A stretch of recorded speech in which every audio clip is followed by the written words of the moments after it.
The House of a Thousand Candles by Meredith Nicholson. Chapter 18.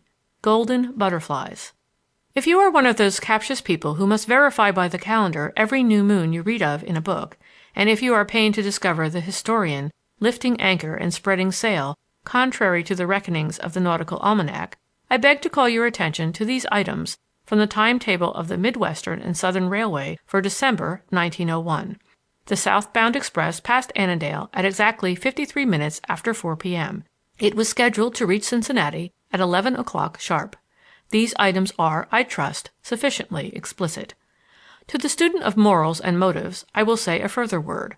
I had resolved to practice deception in running away from Glenarm House to keep my promise to Marian Devereux. By leaving, I should forfeit my right to any part of my grandfather's estate. I knew that, and accepted the issue without regret. But I had no intention of surrendering Glenarm House to Arthur Pickering, particularly now that I realized how completely I had placed myself in his trap. I felt, moreover, a duty to my dead grandfather, and, not least, the attacks of Morgan and the strange ways of Bates had stirred whatever fighting blood there was in me. Pickering and I were engaged in a sharp contest, and I was beginning to enjoy it to the full. But I did not falter in my determination to visit Cincinnati, hoping to return without my absence being discovered. So the next afternoon I began preparing for my journey. "Bates, I fear I am taking a severe cold, and I am going to douse myself with whiskey and quinine and go to bed. I shan't want any dinner. Nothing until you see me again." I yawned and stretched myself with a groan. "I'm very sorry, sir. Shan't I call a doctor?" "Not a bit of it. I'll sleep it off and be as lively as a cricket in the morning." At 4 o'clock I told him to carry some hot water and lemons to my room, bade him an emphatic good night, and locked the door as he left. Then I packed my evening clothes in a suitcase. I threw the bag in a heavy ulster from a window, swung myself out upon the limb of a big maple, and let it bend under me to its sharpest curve, then drop lightly to the ground. I passed the gate and struck off toward the village with a joyful sense of freedom. When I reached the station, I sought at once the southbound platform, not wishing to be seen buying a ticket. A few other passengers were assembling, but I saw no one I recognized. Number 6, I heard the agent say, was on time, and in a few minutes it came roaring up. I bought a seat in the Washington sleeper and went into the dining car for supper. The train was full of people hurrying to various ports for the holidays, but they had, I reflected, no advantage over me. I, too, was bound on a definite errand, though my journey was, I imagined, less commonplace in its character than the homing flight of most of my fellow travelers. I made myself comfortable and dozed and dreamed as the train plunged through the dark. There was a wait, with much shifting of cars, where we crossed the Wabash. Then we sped on. It grew warmer as we drew southward, and the conductor was confident we should reach Cincinnati on time. The through passengers about me went to bed, and I was left sprawled out in my open section, lurking on the shadowy frontier between the known world and dreamland. "We are running into Cincinnati, 10 minutes late," said the porter's voice, and in a moment I was in the vestibule and out, hurrying to a hotel.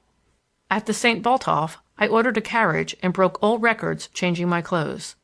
The timetable informed me that the Northern Express left at 1:30. There was no reason why I should not be safe at Glenarm House by my usual breakfast hour if all went well. To avoid loss of time in returning to the station, I paid the hotel charge and carried my bag away with me. "Dr. Armstrong's residence? Yes, sir. I've already taken one load there." The carriage was soon climbing what seemed to be a mountain to the heights above Cincinnati. To this day I associate Ohio's most interesting city with a lonely carriage ride that seemed to be chiefly uphill, through a region that was as strange to me as a trackless jungle in the wilds of Africa. And my heart began to perform strange tattoos on my ribs. I was going to the house of a gentleman who did not know of my existence, to see a girl who was his guest, to whom I had never, as the conventions go, been presented. It did not seem half so easy, now that I was well launched upon the adventure. I stopped the cabman just as he was about to enter an iron gateway, whose posts bore 2 great lamps. "That is all right, sir. I can drive right in." "But you needn't," I said, jumping out. "Wait here." Dr. Armstrong's residence was brilliantly lighted, and the strains of a waltz stole across the lawn cheerily. Several carriages swept past me as I followed the walk. I was arriving at a fashionable hour. It was nearly 12, and just how to effect an entrance without being thrown out as an interloper was a formidable problem, now that I had reached the house. I must catch my train home, and this left no margin for explanation to an outraged host whose first impulse would be very likely to turn me over to the police. I made a detour and studied the house, seeking a door by which I could enter without passing the unfriendly Gibraltar of a host and hostess on guard to welcome belated guests. A long conservatory filled with tropical plants gave me my opportunity. Promenaders went idly through and out into another part of the house by an exit I could not see. A handsome, spectacled gentleman opened a glass door within a yard of where I stood, sniffed the air, and said to his companion, as he turned back with a shrug into the conservatory, "There's no sign of snow. It isn't Christmas weather at all."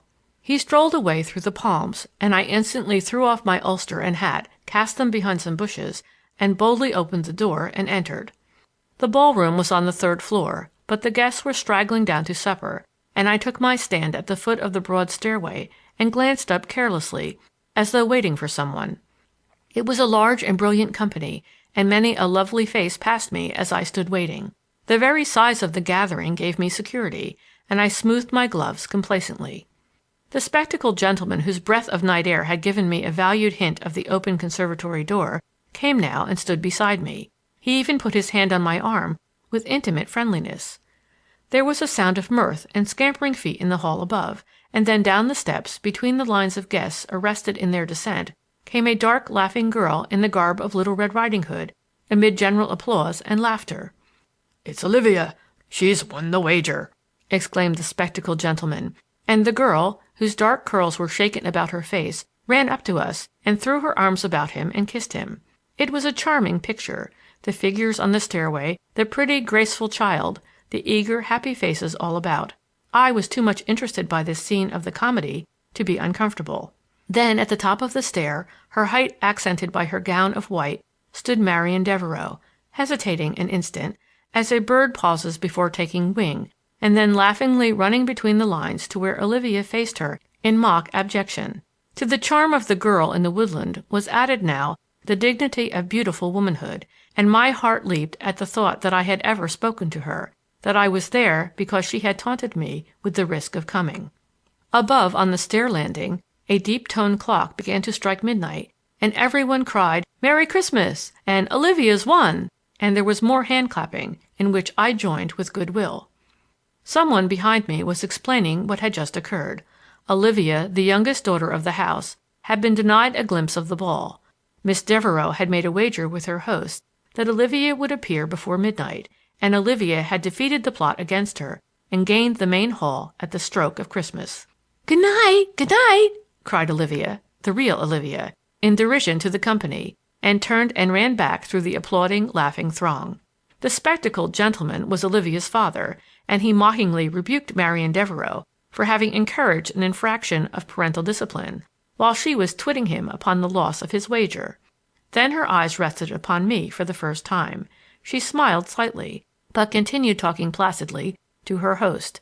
The situation did not please me. I had not traveled so far and burglariously entered Dr. Armstrong's house in quest of a girl with blue eyes merely to stand by while she talked to another man. I drew nearer, impatiently, and was conscious that 4 other young men in white waistcoats and gloves, quite as irreproachable as my own, stood ready to claim her the instant she was free. I did not propose to be thwarted by the beau of Cincinnati, so I stepped toward Dr. Armstrong. "I beg your pardon, doctor," I said with an assurance for which I blush to this hour. "All right, my boy, I too have been in Arcady," he exclaimed in cheerful apology, and she put her hand on my arm and I led her away. "He called me my boy, so I must be passing muster," I remarked, not daring to look at her. "He's afraid not to recognize you. His inability to remember faces is a town joke." We reached a quiet corner of the great hall, and I found a seat for her. "You don't seem surprised to see me. You knew I would come. I should have come across the world for this, for just this." Her eyes were grave at once. "Why did you come? I did not think you were so foolish. This is all so wretched, so unfortunate. You didn't know that Mr. Pickering—" She was greatly distressed, and this name came from her chokingly. "Yes, what of him?" I laughed. "He is well on his way to California, and without you." She spoke hurriedly, eagerly, bending toward me. "No, you don't know. You don't understand. He's here. He abandoned his California trip at Chicago. He telegraphed me to expect him here to-night. You must go at once, At once!" "Ah, but you can't frighten me," I said, trying to realize just what a meeting with Pickering in that house might mean. "No." She looked anxiously about. "They were to arrive late. He and the Taylors. They know the Armstrongs quite well. They may come at any moment now. Please go." "But I have only a few minutes myself. You wouldn't have me sit them out in the station downtown. There are some things I have come to say, and Arthur Pickering and I are not afraid of each other." "But you must not meet him here. Think what that would mean to me. You are very foolhardy, Mr. Glenarm. I had no idea you would come." "But you wished to try me. You challenged me." "That wasn't me. It was Olivia." She laughed, more at ease. "I thought—" "Yes, what did you think?" I asked. "That I was tied hand and foot by a dead man's money?" "No, it wasn't that wretched fortune. But I enjoyed playing the child before you. I really love Olivia, and it seemed that the fairies were protecting me, and that I could play being a child to the very end of the chapter without any real mischief coming of it. I wish I were Olivia," she declared, her eyes away from me. "That's rather idle. I'm not really sure yet what your name is, and I don't care. Let's imagine that we haven't any names. I'm sure my name isn't of any use, and I'll be glad to go nameless all my days if only—" "If only—" she repeated idly, opening and closing her fan. It was a frail blue trifle, painted in golden butterflies. "There are so many if onlys that I hesitate to choose, but I will venture one. If only you will come back to St. Agatha's, not tomorrow or the next day, but say with the first bluebirds. I believe they are harbingers up there." Her very ease was a balm to my spirit. She was now a veritable daughter of repose. One arm in its long white sheath lay quietly in her lap. Her right hand held the golden butterflies against the soft curve of her cheek. A collar of pearls clasped her throat and accented the clear girlish lines of her profile. I felt the appeal of her youth and purity. It was like a cry in my heart, and I forgot the dreary house by the lake and Pickering and the weeks within the stone walls of my prison. "The friends who know me best never expect me to promise to be anywhere at a given time. I can't tell. Perhaps I shall follow the bluebirds to Indiana. But why should I, when I can't play being Olivia any more?" "No, I am very dull. That note of apology you wrote from the school really fooled me. But I have seen the real Olivia now. I don't want you to go too far, not where I can't follow. This flight I shall hardly dare repeat." Her lips closed, like a rose that had gone back to be a bud again, and she pondered a moment, slowly freeing and imprisoning the golden butterflies. "You have risked a fortune, Mr. Glenarm, very, very foolishly, and more if you are found here. Why, Olivia must have recognized you. She must have seen you often across the wall." "But I don't care. I'm not staying at that ruin up there for money. My grandfather meant more to me than that."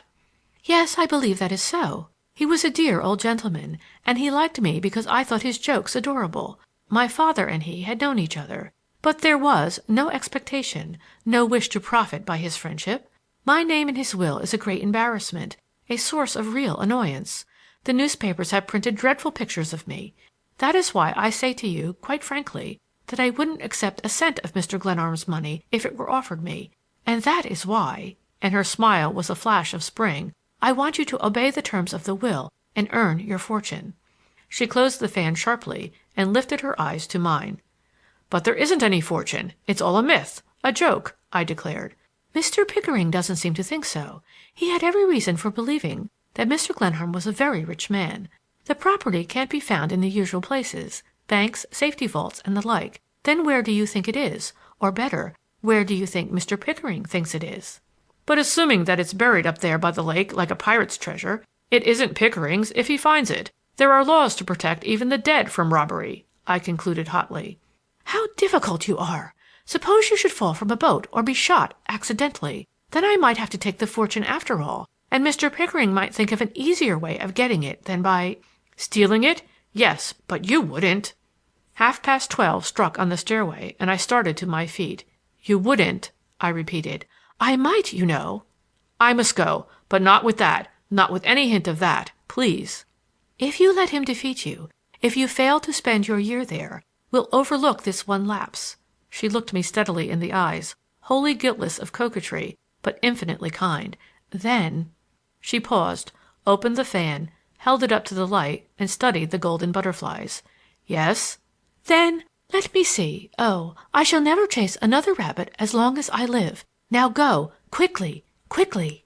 But you haven't told me when and where it was we met the first time. Please." She laughed, but urged me away with her eyes. "I shan't do it. It isn't proper for me to remember, if your memory is so poor. I wonder how it would seem for us to meet just once and be introduced. Good night. You really came. You are a gentleman of your word, Squire Glenarm." She gave me the tips of her fingers without looking at me. A servant came in hurriedly. "Miss Devereux, Mr. and Mrs. Taylor and Mr. Pickering are in the drawing-room." "Yes, very well. I will come at once." Then to me, "They must not see you. There, that way." And she stood in the door, facing me, her hands lightly touching the frame as though to secure my way. I turned for a last look and saw her waiting, her eyes bent gravely upon me, her arms still half raised, barring the door. Then she turned swiftly away into the hall. Outside I found my hat and coat and wakened my sleeping driver. He drove like mad into the city, and I swung upon the northbound sleeper just as it was drawing out of the station. End of chapter